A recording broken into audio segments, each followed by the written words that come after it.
So Autocue on my repo is called an on-the-fly JSON song queue in, queue out, overlay, replay gain calculation for Liquidsoap, Azure and other DJ software. This is actually true since it started out as a command line tool, queue file. But what does it exactly mean? It means better song transitions for radio automation and auto DJ software by removing silence at start and end of tracks, finding the ideal point for starting the next track, which is not so easy, but nice to have, of course. As a byproduct, it gives us loudness correction, kind of replay gain, and it's based on loudness perception of the human ear, so not on simple dBs and amplitudes or RMS values, but what we perceive. It works on the fly. That was my main goal, to find something that would work on the fly, but could also use other methods like file tagging. With my version, we can also keep songs with long endings intact. We can skip silence within songs, like these ominous hidden track songs that have 10 minutes of silence in the middle. And we can do clipping prevention. We can use file tags for less CPU and higher speed, as you will see later.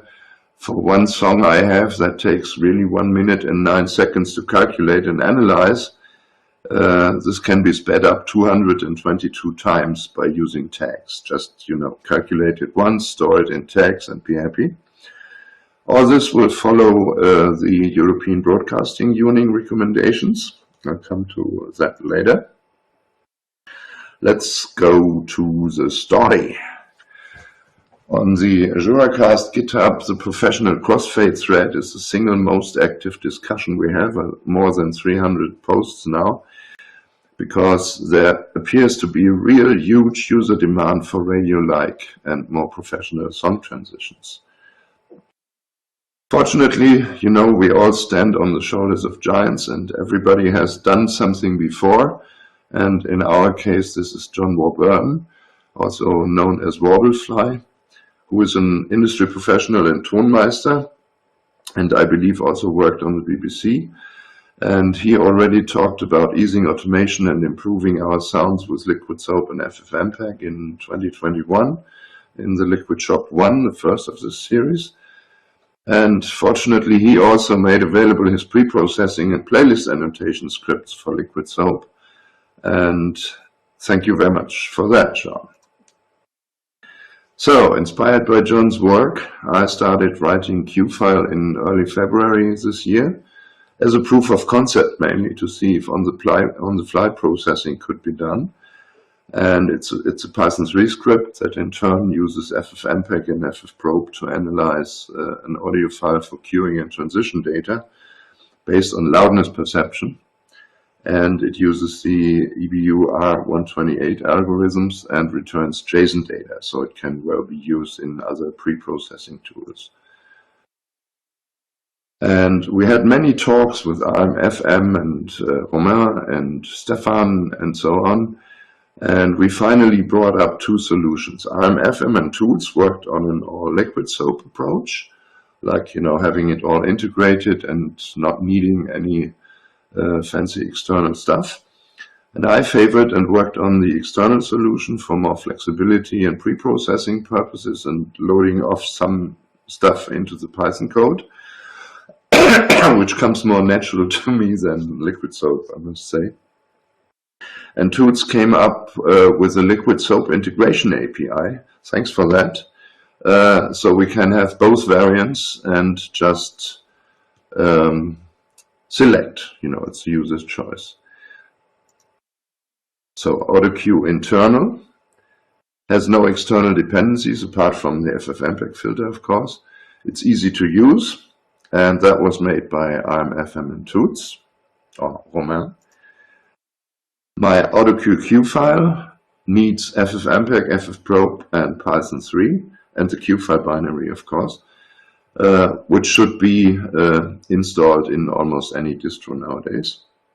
You can simply include it or copy-paste. into your code. It's relatively easy to use, not as easy as the other one, but relatively easy. Has great defaults, many additional features, and it can be used for pre-processing, which I find really, really nice and speeding up things enormously. And of course, it can use file tags. So that one was made by me and Hormann. Many concepts are similar in both implementations, so they will do the same thing more or less. Some differ, and both use the same integration API. So we are open to extensions, and well, you could even write your own if you wanted. So it's your choice after all. Let's visualize what Autocue does. We find the start point for the next song, which is here. Long smooth endings will be intact. I'm thinking of Queen's Bohemian Rhapsody, for instance, which has a nice long ending that is rather low volume, but we would not like to destroy that, of course. We then use the default fadeout, or one you set, of course, to limit the overlay length, because you could have, I say, 13 seconds of overlap, which would not really sound nice if a jingle follows. So we just use the fadeout to cut that short, and then cut off the overhang. I would play the result, but that doesn't work in the PDF, but it's in the presentation. And Jess is asking a question, I think. Yeah, go ahead.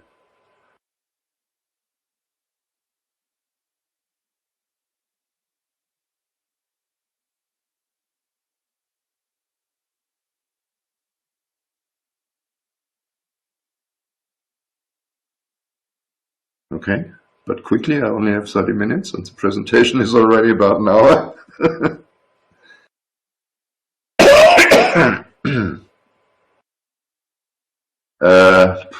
Mimic, how could I set that? Don't ask me. Let me see. I can reduce that somewhere, somehow. Is it better now? I hope. Okay. So let's continue before we lose all the time.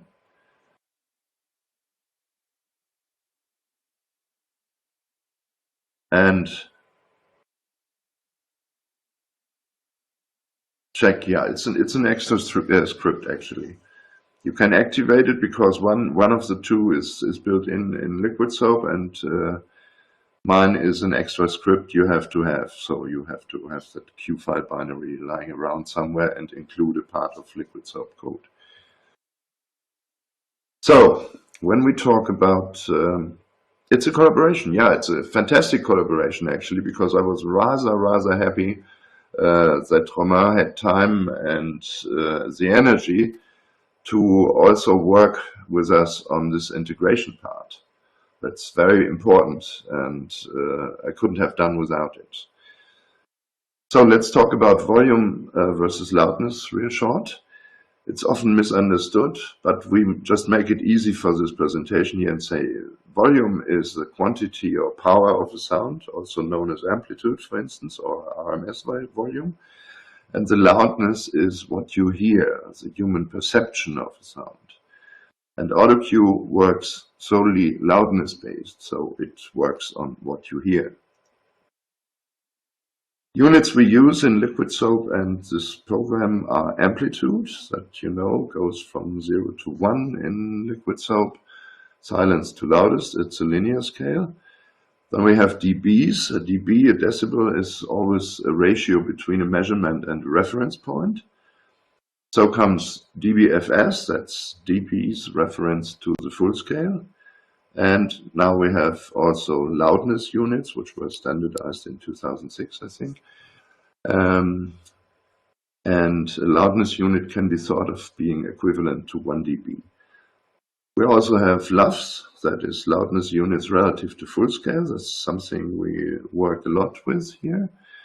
And just to let you better imagine it, the dBFS or left scale is logarithmic and works from 0 down to minus something. 0 is the loudest signal without distortion, and minus 96 is digital silence for 16-bit audio data. That could go much lower if you have 32 bits or floating point audio, but that's not important for this case. There's often also confusion about how much is twice as loud. This is rather difficult to explain, but to make it short, it's about 10 dBs more perceived, like in psychoacoustics, what you hear. That's a sensed loudness. It's plus 6 dB when you look at Liquidsoap code, which works on RMS voltages mainly or on amplitudes. That's something we measure usually. And it's about plus 3 dB from a power perspective. So you see we have to be specific. Now, what does Autocue do? Analyze a track. We take Queen's Bohemian Rhapsody again. What we do is use the EBU-R128 algorithm to measure the loudness, the momentary loudness, which is measured in a 400 millisecond sliding window, and you get back results every 100 milliseconds. We measure the integrated loudness over the total duration using a noise gate, so we don't get tracked off by, say, silent parts. We measure the loudness range. That can be thought of the dynamic range of the song. We measure the true peak for all channels using oversampling, so we can easily catch things like interframe peaks happening for, say, badly compressed data. The results are in lick loudness range, and lick true peak. What next? We have to find the Q-in point of a song. So first we have to define a silence level, which we have as default set to minus 42 loudness units. And we reference the integrated track loudness for that, because you get tracks with lots of different loudness and amplitudes. So we couldn't simply say, oh, it's so and so many dB. No, it has to be referencing the integrated track loudness, and that we do.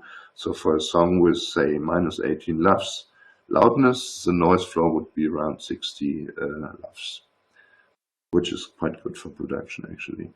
We can settings. We have settings. We can set it, everything almost. And we just go from the start of the file and look forward to the point where the momentary loudness, so what you perceive, don't forget, goes above the silence level. This is our Q-in point. And for Q-out, we do it the other way around. We look from the end backwards with the same silence level, and so we know where to cut off the song because it's only silence left. Now with blank skipping, which is a feature of Autocue Q file, we have the possibility to skip hidden tracks, and for that we go forward again. As you can see, we would Q out in this Nirvana song after the first song, leave the 10 minutes of silence alone and the hidden track, and so just play this part. So effectively we are queuing out early, and this is rather good working. It sometimes fails, but it's in general relatively good working. You will know if it was skipping something in this metadata. Lick blank skipped will tell you true or false if it has skipped something or not. So next is finding the overlay point. We do almost the same as with the Q out. We go backwards from the end, but with another level. We check for -8 loudness units below the average track level and go backwards. So what will happen is we find the ideal song where to start the next track. But look here, there's still important stuff playing here. We can't cut there really, because it has a rather long and smooth ending. So here comes the automatic long tail handling of Autocue file, which, if it determines that the length of the calculated overlay is more than 15 seconds, it's a long tail. So better we reduce our level by another 15 loudness units and repeat the calculation. And what we end up with is a much later point where we cut and fade out. So effectively, we don't have errors here in this thing. Too bad. I was used to having errors in Big Blue Button. So what we see, we would have cut here, but where we cut is actually here now, leaving all the important music intact. Then we apply the fade out, because we don't want to have too long of an overlay in case, say, a jingle follows. It wouldn't help playing 13 seconds overlay. So we must make that shorter. We use fade out for that. And have a new corrected Q out then, of course, because after the short fade, there's still something left, and we calculate for that by just recalculating the Q out point and making it a bit earlier.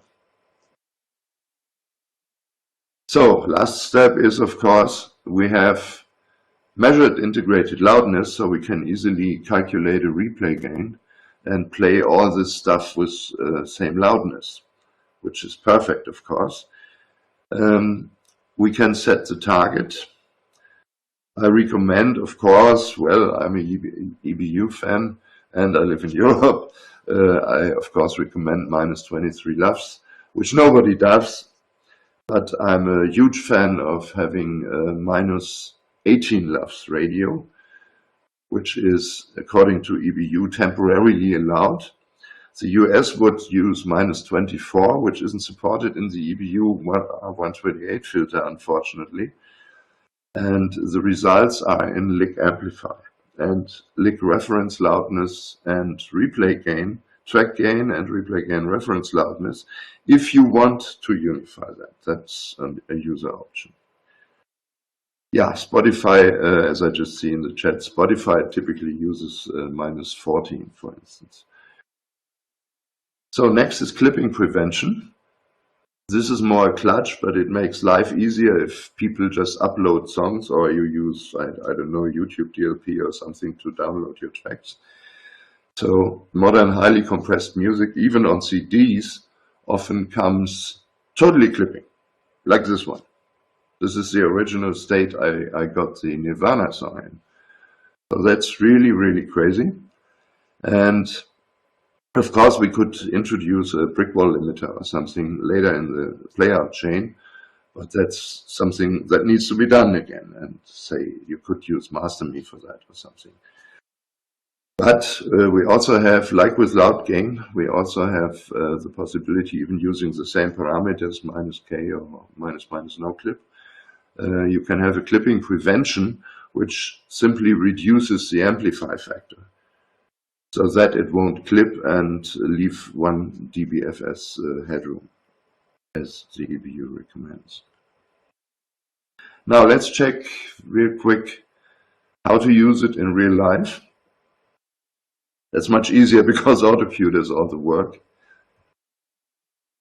Let's see a minimal example using standalone Liquidsoap.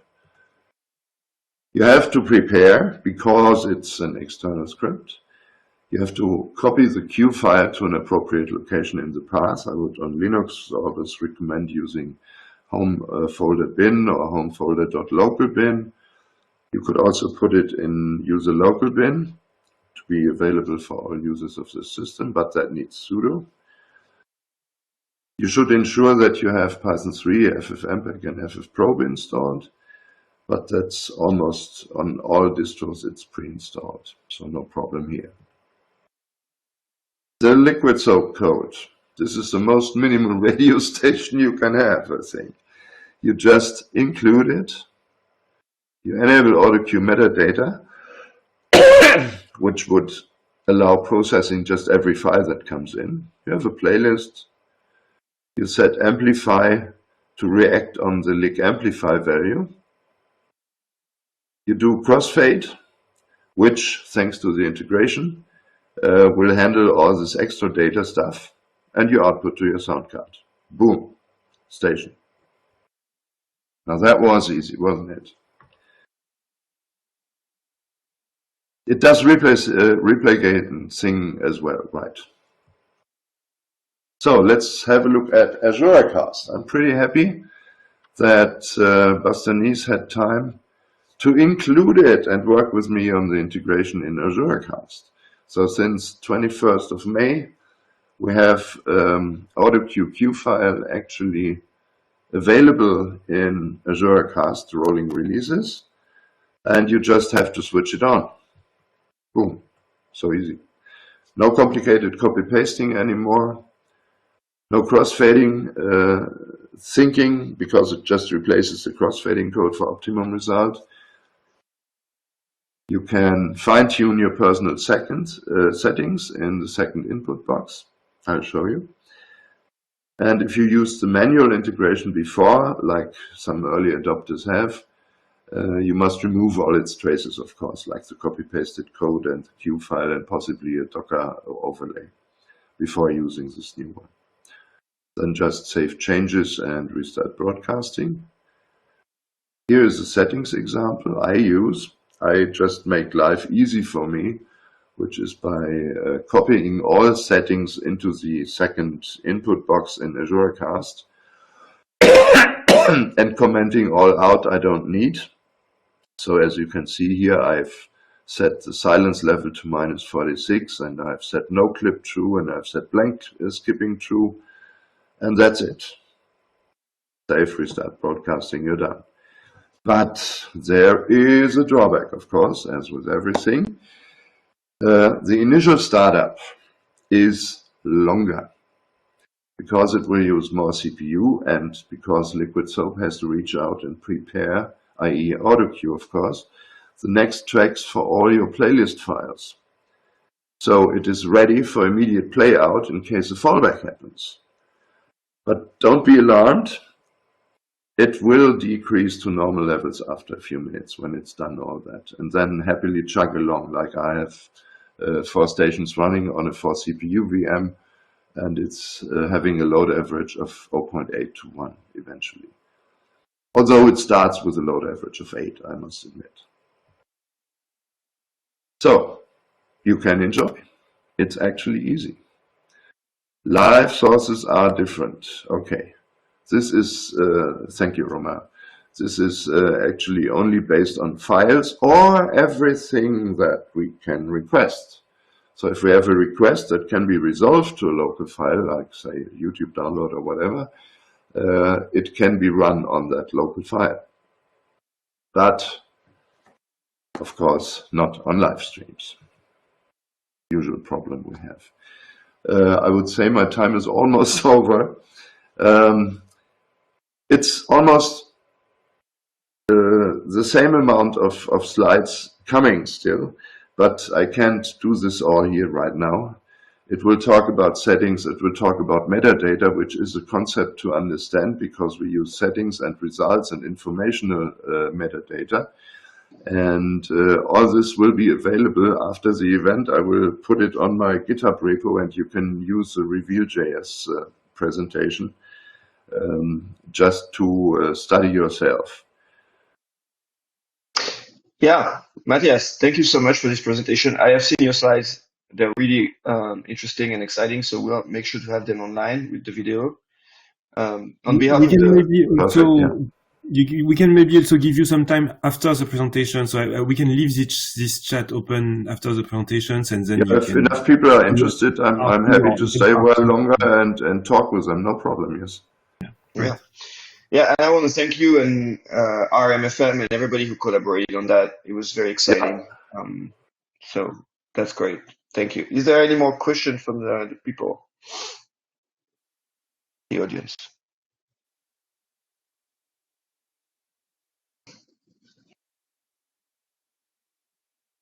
I think there's a lot of excitement in the chat for sure. Seems not. Stefano asked if it works with request.q. It's the mechanism is a metadata resolver, so it will work with everything that's a file. It can work as a protocol, as an opt-in. Also, another thing we haven't mentioned is that it will increase your CPU usage because it's computed at runtime, but you can pre-process your files. Matthias tool can be run offline. And then in this case, it doesn't even have any impact on the CPU usage. Let me see if I can find this slide. John has a question too. Okay, just a second. Yeah, just a quick question. Supposing you had, let's say, an 8-hour... You're horribly loud. I can almost not understand you. Hang on, let me... I don't... here it is. This is an example because it's all file-based. Having to calculate 1 minute, 9 seconds. This can be really long, especially with songs that are already clipping. And if you use tags, it's reduced to 0.3 seconds. So that's really impressive, I think. Another point for pre-processing, and it won't use that much CPU. So, sorry, John, what was your question?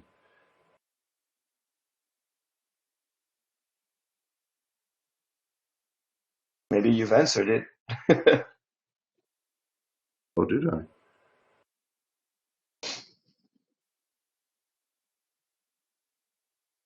Well, I think John can probably follow up in the chat if needed. I would like to try to schedule a little bit because we're really thankful for all the presentators, and I know they're here with the time we're giving them. So. Yeah, that's true. So thank you very much, and just stick around for a while and see if after the presentation something is coming up. Okay.